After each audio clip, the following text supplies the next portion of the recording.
ఎవరు రాశారు, ఎవరు పాడారు? కోరహు కుమారులు.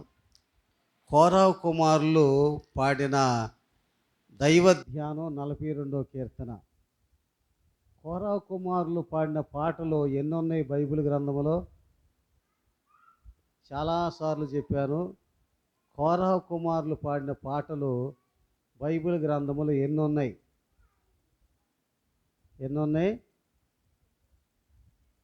కోరహు కుమారులు రాసిన కీర్తనలు బైబిల్ గ్రంథంలో 12 ఉన్నాయి. ఎన్ని ఉన్నాయి? 12 ఉన్నాయి. 12 కీర్తనలు. 84వ కీర్తన, 85వ కీర్తన, 87వ కీర్తన, 88వ కీర్తన. ఎన్ని కీర్తనలు అయినాయి? 84, 85, 87, 88. ఎన్ని అయినాయి? ఎన్ని కీర్తనలు అయినాయి? 4 కీర్తనలు. కరెక్ట్గా ఉన్నాయా? 87, 88, 4 కీర్తనలు అయినాయి. ఇప్పుడు ఈ 42వ కీర్తన నుంచి 49వ కీర్తన వరకు 8 కీర్తనలు. 42 నుంచి 49 వరకు 8 కీర్తనలు. మొత్తం ఎన్ని అయినాయి? రేపు వచ్చే ఆదివారం అడుగుతాను. మరలా నేను చెప్పుకుంటూ పోతున్నాను, కానీ మీరు దాన్ని తుడి చేసుకుంటూ పోతున్నారు ఏవులు అని. కనుక బైబిల్ గ్రంథంలో 150 కీర్తనలు ఉన్నాయి. అనేక మంది అనేక రకాలుగా రాశారు. ఆ సందర్భం కాదు మనకి. కోరహు కుమారులు 12 కీర్తనలు రాశారు. 84వ కీర్తన, 85వ కీర్తన, 87వ కీర్తన, 88వ కీర్తన. తర్వాత 42వ కీర్తన నుంచి 49వ కీర్తనల వరకు అన్నీ కూడా కోరహు కుమారులు రాశారు. ఈ కోరహు కుమారులు రాసిన గొప్ప పాట ఏమిటంటే, దుప్పి నీటి వాగుల కొరకు ఆశపడినట్లు నేను ఆశపడుతున్నాను అన్నాడు. దుప్పి, లేడి, ఇర్రి, ఈ 3 కూడా ఒకే రకము జంతువులు. దుప్పి, లేడి, ఇర్రి, ఈ 3 కూడా ఒకే సాధువు కలిగిన జంతువులు. అయితే అవి ఆశపడినట్లుగా నేను ఆశపడుతున్నాను అన్నాడు. దుప్పి దప్పికి వేస్తే నీళ్ల కొరకు వెతుకుతుంది, ప్రమాదం వస్తే నీటి వాగుల కొరకు వెతుకుతుంది. కానీ ఇక్కడ దుప్పి నీటి వాగుల కొరకు ఆశపడినట్లు, దేవా నీ కొరకు నా ప్రాణము ఆశపడుతుంది అన్నాడు. కనుక దప్పికి వేస్తే నీళ్ల కొరకు వెతుకుతుంది, ప్రమాదం వస్తే నీటి వాగుల కొరకు వెతుకుతుంది. ఎలాగో తర్వాత చెప్తాను.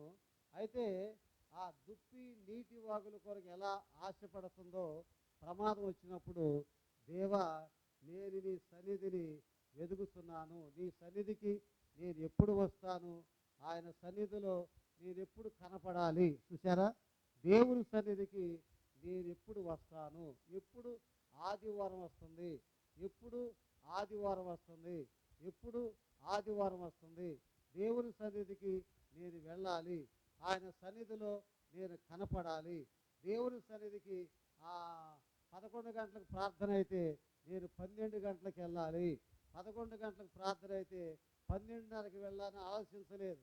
కనుక దేవుని యొక్క సన్నిధికి ఆ టైం ప్రకారం వెళ్ళటానికి ఇక్కడ ఆశించినట్లుగా కోరహు కుమారులు కనిపిస్తున్నారు. చాలామంది నీ దేవుడు ఏమైపోయాడు, నీ దేవుడు నీకు మేలు చేయలేదా, నీ దేవుడు నీకు మేలు జరిగించట్లేదా, నీ దేవుడు నీకు ఆరోగ్యం కలిగించట్లేదా అని అన్నప్పుడు, రాత్రింబవళ్ళు కూడా నాకు అన్నపానములు అయిపోయింది అని 3వ శరణం వరకు ధ్యానించాడు. 4వ శరణంలోకి వెళితే సమయంలో పండుగ చేయిస్తున్న జనసమూహముతో నేను వెళ్ళిన సంగతి. కనుక దేవుని పండుగ, దేవుని పండుగ, దేవుని మందిరము కట్టించిన రోజు పండుగ, దేవుడు ఆరాధన ప్రారంభించే రోజున పండుగ, దేవుని దగ్గరికి వెళ్ళి రోజున పండుగ, దేవుని దగ్గర రక్షణ పొందిన రోజు పండుగ, దేవుని దగ్గర బాప్తిసం తీసుకున్న రోజు పండుగ, దేవుని సన్నిధిలో మొట్టమొదటగా సాక్షిగా నిలబడిన రోజు పండుగ, దేవుని సన్నిధిలో దేవుని దాసుడిగా అయిన రోజు పండుగ, దేవుని సన్నిధిలో ప్రప్రథమగా దేవుని వాక్యాన్ని విపులీకరించిన రోజు పండుగ. ఆ సంగతిని నేను జ్ఞాపకం చేసుకున్నాను అంటున్నాడు. కనుక జనసమూహముతో పండుగ చేయుచున్న సమూహముతో నేను వెళ్ళిన సంగతిని జ్ఞాపకం చేసుకున్నాను, సంతోషముతో స్తోత్రాలు చెల్లిస్తున్నాను. అంతేకాకుండా దేవుని మందిరమునకు వారిని నడిపించిన సంగతిని కూడా నేను జ్ఞాపకం చేసుకున్నాను. దేవుడు నన్ను నడిపించాడు. ఎవరి ద్వారా నడిపించాడు? ఎవరి ద్వారా విమోచన కలిగించాడు? ఎవరి ద్వారా బలపరచబడుతున్నాను? ఎవరి ద్వారా ధైర్యపరచబడుతున్నాను? ఎవరి ద్వారా మరి ముందుకు నడిపించబడుతున్నాను? అయితే నేను ఎవరిని నడిపించాను? దేవుని సన్నిధికి ఎంతమందిని నడిపించాను? ఎంతమందికి బోధించాను? ఎంతమంది మనసులో స్థిరపరిచాను, బలపరిచాను అనే సంగతిని జ్ఞాపకం చేసుకుంటూ దేవుని యొక్క స్థుతిలో జ్ఞాపకం చేసుకునే సందర్భంలో కరిగిపోతున్న సంగతి, తన ప్రాణం తృష్ణగొన్న సంగతి ఇక్కడ వర్ణిస్తూ ఉన్నాడు.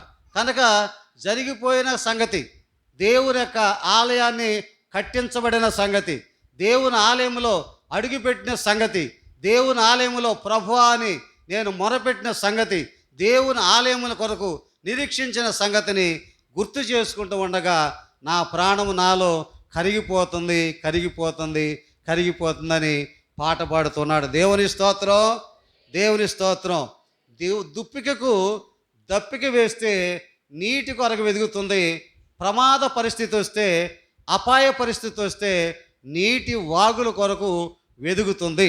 కనుక దుప్పిక ఒక పవిత్రమైన జంతువు. ద్వితీయోపదేశకాండంలోకి ఒక్కిగడితే ద్వితీయోపదేశకాండం చదవాల్సిన అవసరం లేదు. ద్వితీయోపదేశకాండం 14వ అధ్యాయం 3వ వచనంలో దుప్పిక పవిత్రమైన జంతువు, అది మనం తినవచ్చు. కనుక దుప్పిక, లేడి, ఇరి పవిత్రమైన జంతువు. కనుక పవిత్రమైనవి ఉన్నాయి, అపవిత్రమైనవి ఉన్నాయి. ఈ దుప్పిక పవిత్రమైన జంతువు అని ద్వితీయోపదేశకాండంలో చక్కగా బైబిల్ గ్రంథం రాసించాడు. ఈ దుప్పిక దాహం వేసినప్పుడు స్వచ్ఛమైన నీరు కోసం ఎదురు చూస్తుంది. బురద నీరు, అసహ్యమైన నీరు, ఈగల వాలే నీరు అలాంటి చూడదు. ఆ దుప్పిక స్వచ్ఛమైన నీరు, సెలయేరుల నీరు ఎక్కడుందని అవసరమైతే 50 మైళ్ళ దూరమైన, అనగా 50 మైళ్ళ దూరమైన, 750 మైళ్ళ దూరమైన అది ప్రయాణం చేస్తూ ఉంటుంది. దేవుని స్తోత్రం, దేవుని స్తోత్రం. దానికి నీరు నచ్చకపోతే, ఆ నీరు అసహ్యంగా ఉంటే, అది బురద నీరుగా ఉంటే, అక్కడ ఈగలు వాళ్తుంటే, అది చెడు వాసన కొడుతుంటే ఆ నీటిని ఈ దుప్పిక ముట్టుకోదు, నోటిని అక్కడ ఉంచదు. అది ప్రయాణం చేస్తూ ఉంటుంది. అది ఎంత దూరం ప్రయాణం చేస్తూ ఉంటుందంటే మంచి నీరు కొరకు, స్వచ్ఛందమైన నీరు కోసం అవసరమైతే 50 మైళ్ళైన దూరం ప్రయాణం చేసి అది నీటిని సేకరిస్తుంది. 50 మైళ్ళు అంటే ఎన్ని కిలోమీటర్లు? 50 మైళ్ళు అంటే ఎన్ని కిలోమీటర్లు? 750 కిలోమీటర్లు. అంత దూరం ప్రయాణం చేసి ఆ నీరు త్రాగే ఆ బుద్ధి కలిగిన ఈ దుప్పిక పవిత్రమైంది. అయితే దప్పిక అయితే నీటి కొరకు ఎదురు చూస్తుంది. ప్రమాద పరిస్థితి వచ్చినప్పుడు నీటి వాగుల కొరకు ఎదురు చూస్తుంది. ఎలాగూ అనేది ఇప్పుడు నేను చెప్తాను. నీరు ఎప్పుడు కూడా ఆ యొక్క అరణ్యములో నివాసం చేసే అడవి జంతువు ఇది. ఈ యొక్క దుప్పిక లేళ్ళు, జింకలు, సింహాలు, పులులు, ఎలుగుబంట్లు, తోడేళ్ళు, అలాగే గడ్సర్పాలు, భయంకరమైన సర్పాలు, అలాగే వేట కుక్కలు, ఇవన్నీ కూడా అడవిలో నివాసం చేసే జంతువులు. అయితే ఈ దుప్పిక ఆ యొక్క వేసవ కాలం వచ్చినప్పుడు నీరు కనిపించదు, నీరు దొరకదు. వేసవ కాలం వచ్చినప్పుడు అడవిలో జంతువులన్నీ కూడా నీటి కొరకు ప్రయాసపడతాయి, వేసారతాయి, నీరు దొరకదు. ఆ సమయంలో స్వచ్ఛమైన నీరు కొరకు ఇది వెరికినప్పుడు దూరముగా ఎండమావులు కనిపిస్తాయి. ఎండమావులు అంటే చూస్తూ ఉండగానే నీళ్లున్నట్టు కనిపిస్తాయి. అక్కడికి వెళ్ళిన తర్వాత అక్కడ నీళ్లు ఉండవు. కనుక మనం తారు రోడ్డు మీద అయినా, మంచి రోడ్డు మీద అయినా మనం నడిచి వెళ్తే నీళ్లులాగా కనిపిస్తాయి. ఆహా, అక్కడ నీళ్లు ఉన్నాయా అనుకుంటాం. కానీ అక్కడికి వెళ్ళే సమయానికి అక్కడ నీళ్లు ఉండవు. కనుక ఈ దుప్పిగా ఈ దుప్పి ఆ ఎండమావులు చూసి అక్కడో నీళ్లు ఉన్నాయని వెళ్ళి పరిగెత్తి పరిగెత్తి పరిగెత్తి పరిగెత్తి ఆ ఎండమావుల కొరకు వెళ్ళగానే అక్కడ నీళ్లు ఉండవు. మరలా చూస్తే చాలా దూరంలో ఎండమావులు కనిపిస్తాయి, అనగా నీళ్లులాగా కనిపిస్తాయి. మరలా పరుగుదీసి పరుగుదీసి పరుగుదీసి పరుగుదీసి అది ఎండమావుల దగ్గరికి వెళ్ళే సమయానికి అక్కడ నీళ్లు ఉండవు. మరలా ఆ ఎండమావులు ఎక్కడో దూరంగా కనిపిస్తాయి. ఏ విధంగా అయినా ఆ ఎండమావుల దగ్గరికి వెళ్ళాలా, నీరు త్రాగాలని పరుగుదీసి పరిగెత్తి పరిగెత్తి పరిగెత్తి అది మరలా ఆ ఎండమావుల దగ్గరికి వెళ్ళే సమయానికి నీళ్లు కనిపించవు. కనుక అలాగూ ఎన్ని వందల మైళ్ళైనా పరుగుదీసి పరుగుదీసి చివరికి దుప్పికి ఎండమావులు చూసి పరిగెత్తి పరిగెత్తి దానికి శత్రువులు పులి, సింహం, వేటకుక్కలు. కనుక శత్రు స్థావరాలున్న స్థలానికి ఇది ఆటోమేటిక్ వెళ్ళిపోద్ది. కనుక ఎండమావులు అక్కడున్నాయి అని మనం కొన్ని సందర్భాల్లో చాలా బరువు మన తల మీద పెట్టుకుంటాం, లేకపోతే బ్యాగులు పట్టుకుంటాం. తల బరువు ఎత్తుతూ ఉంటుంది, చేతులు లాక్కుపోతూ ఉంటాయి. ప్రయాణం చేసే సమయంలో మన బ్యాగులు పట్టుకొని ప్రయాణం చేస్తూ ఉంటాం. కనుక లేకపోతే నడుము నొప్పి వస్తూ ఉంటుంది, లేకపోతే తడ నొప్పి వస్తూ ఉంటుంది. ఈ బరువు మోసే సమయంలో మనం అనుకుంటాం ఇంకొంచెం దూరం తీసుకుని వెళ్ళిన తర్వాత కింద దించుదామని అనుకుంటాం. మళ్ళీ అక్కడికి వెళ్ళిన తర్వాత ఇంకొంచెం దూరం వెళ్ళిన తర్వాత దించుదాంలే బ్యాగ్ అనుకుంటాం. ఇంకొంచెం దూరం వెళ్ళిన తర్వాత దించుదాంలే బ్యాగ్ అనుకుంటాం. ఎలాగూ ఓపికతో ఓపికతో ఓపికతో మనం ప్రయాణం చేసినట్లుగా దుప్పి కూడా ఆ ఎండమావులు అనుకుని పరిగెత్తి పరిగెత్తి పరిగెత్తి శత్రు స్థావరాలు ఉన్న స్థలానికి అది వెళ్ళిపోద్ది. వెళ్ళిపోగానే అది పులో, లేకపోతే సింహో, లేక ఏటకొక్కో వెంటబడద్ది. వెంటబట్టిన తర్వాత ఈ ఎండమావుల సంగతి వదిలిపెట్టేసి ఇది పరుగు తీస్తూ ఉంటుంది. ప్రాణం దక్కించుకోవటానికి దుప్పిక సింహం నోట్లో పడుకోకుండా, పులి నోట్లో పడుకోకుండా, వేటకుక్కల నోట్లో పడుకోకుండా పరుగు తీస్తూ ఉంటూ అప్పుడు అది నీటి కొరకు వెతకదు, నీటి వాగుల కొరకు ఎతుకుద్ది. ఎందుకంటే ప్రాణాన్ని రక్షించుకోవటానికి, దప్పిక తీర్చుకోవటానికి నీటి కొరకు వెతుకుతుంది. నీటి కొరకు వెతికి వెతికి వెతికి దానికి దొరకలేదు.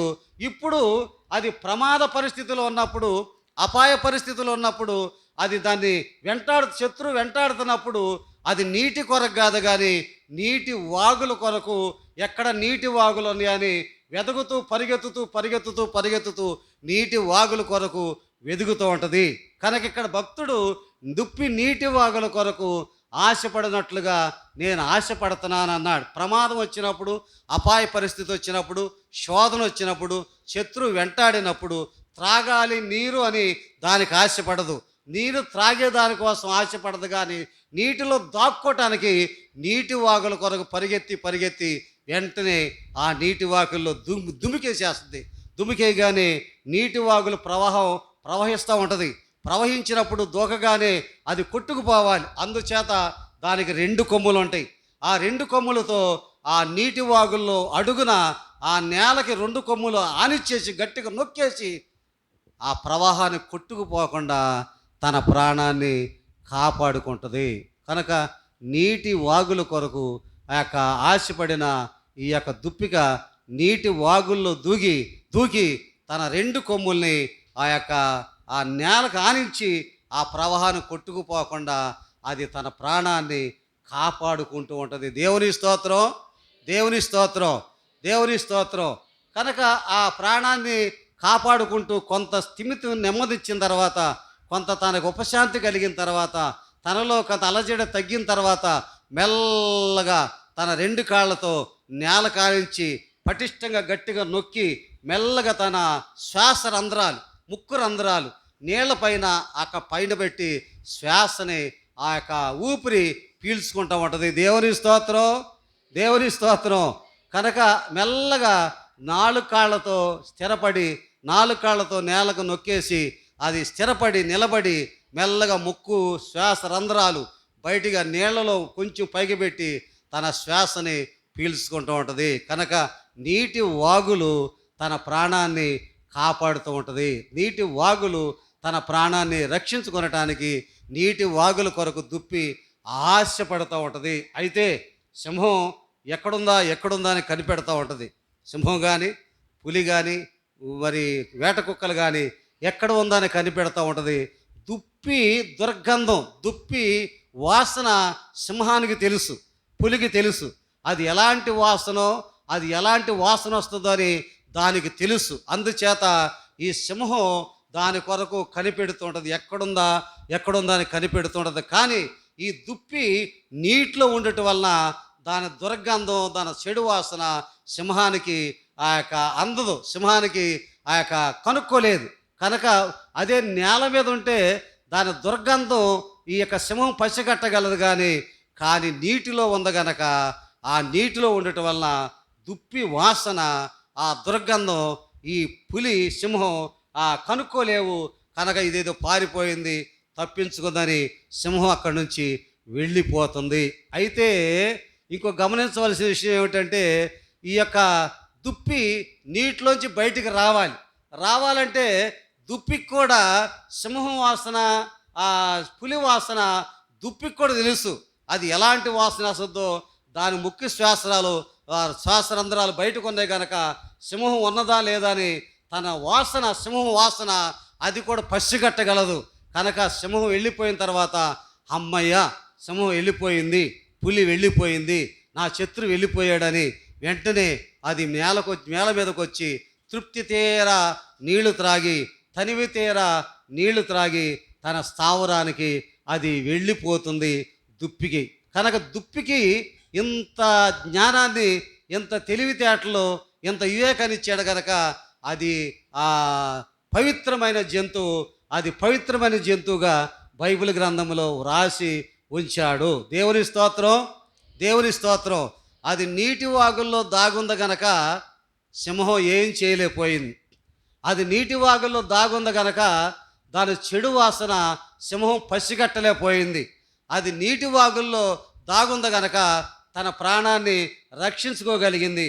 అది నీటి వాగుల్లో దాగుంది గనక అది బయటకు వచ్చి తర్వాత తృప్తి తీరా నీరు త్రాగి తన స్థావరానికి, తన అనుచరుల దగ్గరికి అది వెళ్ళిపోయింది.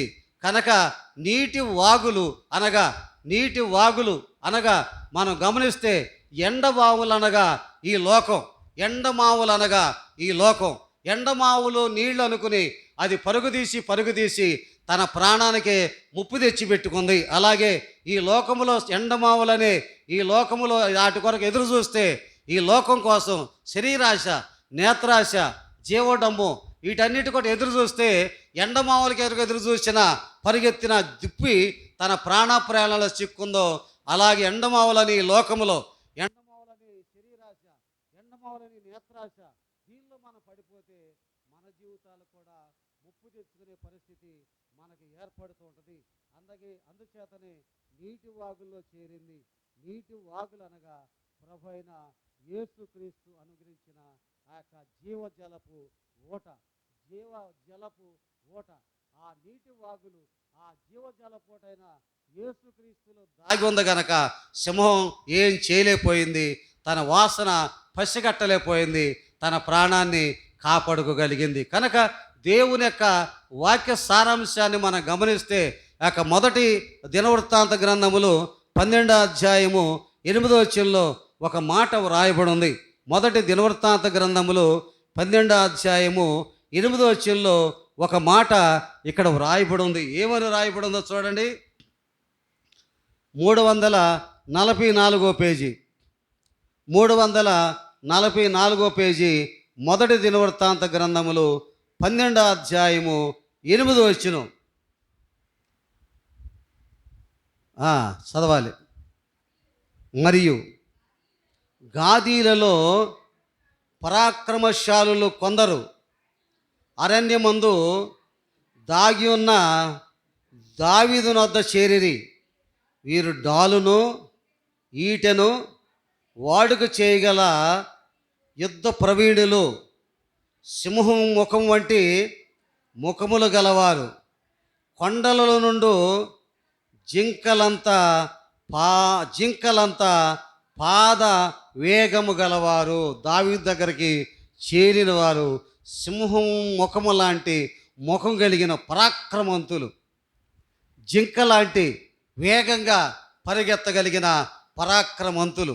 కనుక దావీదు తన అవసాన పరిస్థితిలో, ప్రమాద పరిస్థితిలో ఆ యొక్క దాగి ఉన్నప్పుడు ఆయన దగ్గరకు చేరిన వారు సింహంలాగా చీల్చివేసే స్వభావం కలిగిన బలవంతులు. అంతేకాదు, కనుక జింకలాగా వేగము కలిగినవా జింక లంతా పాదవేగము కలిగిన వారు ఆయన దగ్గర చేరారు.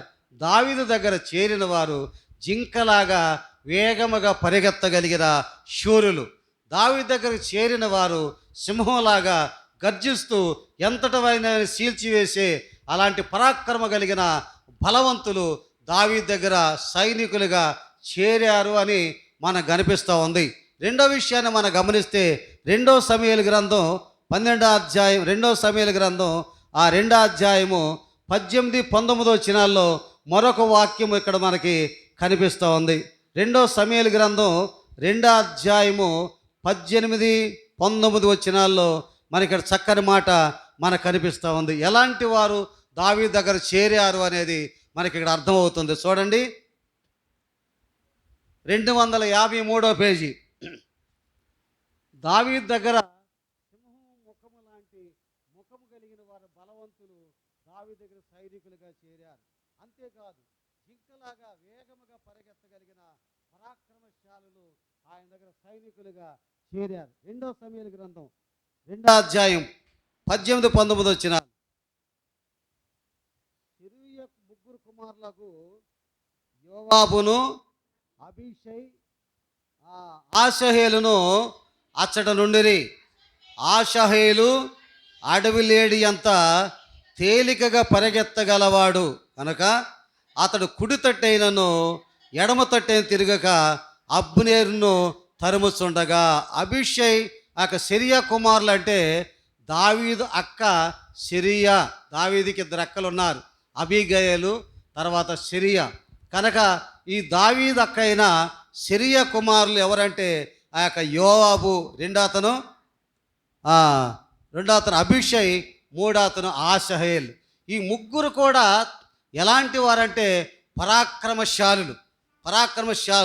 ఆషహేలు అడవి లేడంత వేగముగా పరిగెత్తగలిగిన వాడు.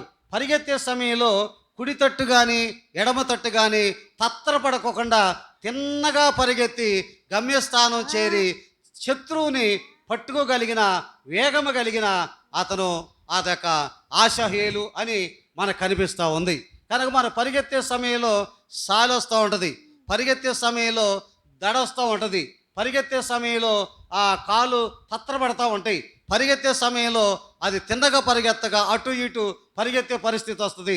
ఇంకా పరిగెత్తితే అవసరమైతే కింద పడిపోయే పరిస్థితి కూడా మనకి జరుగుతూ ఉంటుంది. కానీ ఆషహేలు మాత్రం లేడిలాగా, జింకలాగా, ఇరిలాగా తిన్నగా పరిగెత్తి కుడికి కానీ ఎడమకు కానీ ఆ యొక్క తట్టు తిరక్కోకుండా శత్రువుని తరుమగలిగిన పరాక్రమశాలు దావీదు దగ్గర ఉన్నారు. జింక లాంటి వారు, సింహం లాంటి వారు, లేడి లాంటి వారు, ఇరి లాంటి వారు దావీదు దగ్గర ఉన్నారు. అయితే దావీదు దగ్గర ఉన్న వారు బలవంతులా, దావీదు బలవంతుడా అనేది మనం గమనిస్తే 3వ అధ్యాయములో 39వ వచనంలో ఒక వాక్యం రాయబడి ఉంది. దావీదు అభిషేకించబడ్డాడు, దావీదు పట్టాభిషేకం పొందాడు, దావీదు రాజుగా ఉన్నాడు. అయితే దావీదు అయిన రాజు బలవంతుడా, దావీదు దగ్గర ఉన్న అనుచరులు సైనికులు బలవంతులా అంటే దావీదు ఏమంటున్నాడో చూడండి. ఇక్కడ 3వ అధ్యాయం 39వ వచనం. పట్టాభిషేకము నొందిన వాడనైనను నేడు నేను బలహీనుడనైతిని. చూశారా ఎంత చక్కని మాట. పట్టాభిషేకము నొందిన రాజునైనా, నేను చక్రవర్తినైనా, సింహాసనం మీద కూర్చున్నా, అవునంటే అవును, కాదంటే కాదని ఆ యొక్క స్థితిలో ఉన్నప్పుడు కూడా, నేను పట్టాభిషేకము నొందిన చక్రవర్తినైనప్పుడు కూడా నేను బలహీనుడిగా ఉన్నాను. సిరియా కుమారులైన ఈ మనుషులు నాకంటే బలం కలిగిన వారు. కుమారులు యోవాబు, అభిషేక్, ఆశాయేలు నాకంటే బలము కలిగిన వారు. నా దగ్గరున్న వారందరూ కూడా నాకంటే బలము కలిగిన వారు, నాకంటే యుద్ధ నైపుణ్యత కలిగిన వారు. ఒకనొక సమయంలో దావీదు యుద్ధం చేస్తున్న సమయంలో ఆయన బలహీనుడై నేరశీలిపై సమశీలిపోయిన సమయంలో శత్రువు చుట్టుముట్టి దావీదును అంతమొందించడానికి ప్రయత్నం చేసిన సమయంలో అతను అనుచరుడుగా ఉన్న ఎలియాజరు పక్క నుండి కత్తి పట్టుకుని ఆ శత్రువులతో కొట్టినప్పుడు, పోరాడుతున్నప్పుడు ఆ ఆ సైనికుడి చేతిలో ఉన్న కత్తి పిడి ఆ యొక్క చేతికి అంటుకుపోయి తిమ్మిరెక్కి, అంతటి తిమ్మిరెక్కిన కూడా ఆ యొక్క కత్తి దిగిపోయినప్పుడు కూడా చేతిలో దావీదును రక్షించడానికి పోరాడిన యోధుడు ఆ యొక్క ఎలియాజరు. ఇలాంటి పరాక్రమం కలిగిన బలవంతులు దావీదు దగ్గర ఉన్నాడు. నాయకుడు బలహీనుడైన నాయకుడు దగ్గర ఉన్న వారు బలవంతులుగా ఉన్నారు, శక్తి కలిగిన వారు ఉన్నారు, పరాక్రమ కలిగిన శూరుల్లాగా ఉన్నారు. అలాగే సంఘములో కూడా సంఘ విశ్వాసులు కూడా సంఘ పరిస్థితిలో బలవంతులుగా నిలబడాలి, బలవంతులుగా ముందుకు సాగాలి. అవసరమైతే కాపరి కంటే బలవంతులుగా ముందుండి ఆత్మల కొరకు, ఆత్మ విజ్ఞాపన కొరకు అనేక మంది నడిపించడానికి సంసిద్ధంగా ఉండాలి. నేను అభిషేకం పొందినా, నేను రాజునైనా, నేను చక్రవర్తినైనా, నేను బలహీనుడిగా ఉన్నాను. కానీ నా దగ్గర ఉన్న అనుచరులు బలవంతులుగా ఉన్నారు. వారి బలము కంటే నా బలము చాలా బలహీనతని ఒక ఉన్నదాన్ని ఒప్పుకున్నట్లుగా దావీదు ఇక్కడ మనకు కనిపిస్తూ ఉంది. కనుక దేవుని యొక్క వాక్య సారాంశంలో మనం గమనిస్తే అలాంటి పరాక్రమశాలులు, అలాంటి బలవంతులు, అలాంటి శక్తి కలిగిన వారు దావీదు దగ్గర నిలబడ్డారు. కనుక దావీదు రాజ్యాన్ని జయించడానికి, దాని నుండి బెర్షెబాకి రాజ్య స్థాపన చేయడానికి ఎక్కడికి వెళ్ళినప్పుడు కూడా జయశీలుగా జయం పొందటమే కానీ అపజయం పొంది తిరిగి రాకుండా జయశీలుగా నిలబడ్డాడు దావీదు. అందుచేత దుప్పి నీటి వాగుల కొరకు ఆశపడినట్లుగా నేను ఆశపడుతున్నాను, దుప్పి వేగముగా పరిగెత్తినట్లుగా నేను పరిగెత్తగలుగుతున్నాను అని ఇక్కడ మనకి కనిపిస్తోంది. 18వ కీర్తన 33వ శరణంలో దావీదు ఒక మాట అంటాడు. ఏమనంటే, దుప్పి ఎప్పుడు కూడా అది గుంటలో పరిగెత్తదు, అది లోయల్లో పరిగెత్తదు, అది ఎత్తైన పర్వతానికి పరిగెత్తుతూ ఉంటుంది, ఎత్తైన స్థలానికి పరిగెత్తుతూ ఉంటుంది. 18వ అధ్యాయం 33వ వచనంలో దావీదు ఏమని జ్ఞాపం చేస్తున్నాడు చూడండి. అయినను ఆయన నా కాళ్ళు జింక కాళ్ళ వలె చేయిస్తున్నాడు, ఎత్తైన స్థలం మీద నన్ను నిలుపుతున్నాడు.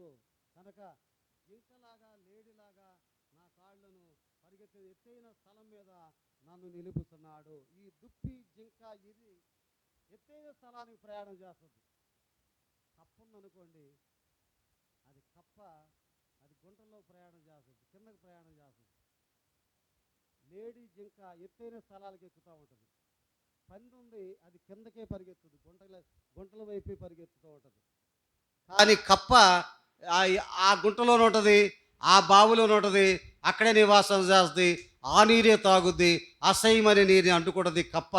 అది కప్ప నూతిలోని కప్పలాగా ఉంటుంది. కానీ కప్ప పొట్టకి తలకి ఏకంగా ఉంటుంది, మెడకలాగా మెడ ఉండదు. కప్ప చూశారనుకోండి, మన తల వెనక మెడ ఉంది, మెడ తర్వాత శరీరం ఉంది. కనుక తలకి శరీరానికి దేహానికి మధ్యలో మెడ ఉంది. కానీ కప్పగా మాత్రం దాని శరీరానికి తలకి మధ్యలో మెడ ఉండదు, దానికి తల ఏకంగా, శరీరానికి తల ఏకంగా ఉంటుంది. కనుక కప్ప అపవిత్రమైన జంతువు. మన పిల్లలు ఆ యొక్క పుట్టినరోజులు పేరు నాకిస్తాం బలం పొందుతారని, కానీ చైనీసు కప్ప నాకిస్తారు బలం పొందుతారని. ఏదేమైనా కప్ప అపవిత్రమైన జంతువు, కానీ జింక పవిత్రమైన జంతువు. కప్ప అపవిత్రమైన నీరు అక్కడే నివాసం చేసి ఇదే ప్రపంచం అనుకుంటుంది. కానీ జింక వేగంగా పరిగెత్తి, ఎంత దూరమైన పరిగెత్తి తన దప్పిక తీర్చుకోవడానికి ప్రయత్నం చేస్తూ ఉంటుంది. అలాంటి సమయంలో, అలాంటి విధానాల్లో ఎండమావుల కొరకు పరిగెత్తిన ఈ యొక్క దుప్పి శత్రువు చేతిలో చిక్కుద్ది.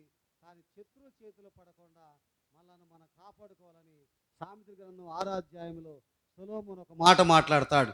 6వ అధ్యాయము సొలొమోను, సామెతల గ్రంథం 6వ అధ్యాయం 5వ వచనంలో సొలొమోను ఒక చక్కని మాటని మనకు తెలియపరుస్తూ ఉంటాడు. సామెతల గ్రంథం 6వ అధ్యాయం 5వ వచనం, వేటగాని చేతిలో నుండి లేడి తప్పించుకొనున్నట్లు లేడి తప్పించుకున్నట్లు ఎరుకువాని చేతి నుండి ఇరుకువాని చేతిలో నుండి పక్షి పక్షి తప్పించుకొనున్నట్లు తప్పించుకున్నట్లు తప్పించుకొనుము. తప్పించుకొనము. దేవుడు మనం తప్పించుకొనటానికి దేవుడు మార్గాన్ని చేకూరుస్తున్నాడు. వేటగాని చేతిలో నుండి లేడి దుప్పి జింక తప్పించుకున్నట్లు ఎరుకువాని చేతిలో నుండి పక్షి తప్పించుకున్నట్లు నీవు తప్పించుకోవాలి. అది తప్పించుకొనటానికి నీటి వాగుల్ని వెతికి ఆ నీటి వాగుల్లో దుమికి తన ప్రాణాన్ని రక్షించుకోవటానికి చెప్పిన విధానం అంతా దుప్పికి అంత జ్ఞానాన్ని తెలివితేటల్ని దేవుడు అనుగ్రహించాడు. అందుకనే కోరహు దుప్పి నీటి కొరకు ఆశపడినట్లుగా నేను నీ కొరకు ఆశపడుతున్నానని దేవుని యొక్క మాటలు మనకు కనిపిస్తున్నాయి. వాక్య నిమిత్తం ప్రార్థన చేసుకుందాం. దేవుని యొక్క కృపను బట్టి ప్రార్థన చేసుకుందాం. కామేశ్వరమ్మ గారు ప్రార్థన చేస్తారు. ప్రార్థన చేసి అందరూ మోకరించండి. ప్రార్థన చేసుకుందాం.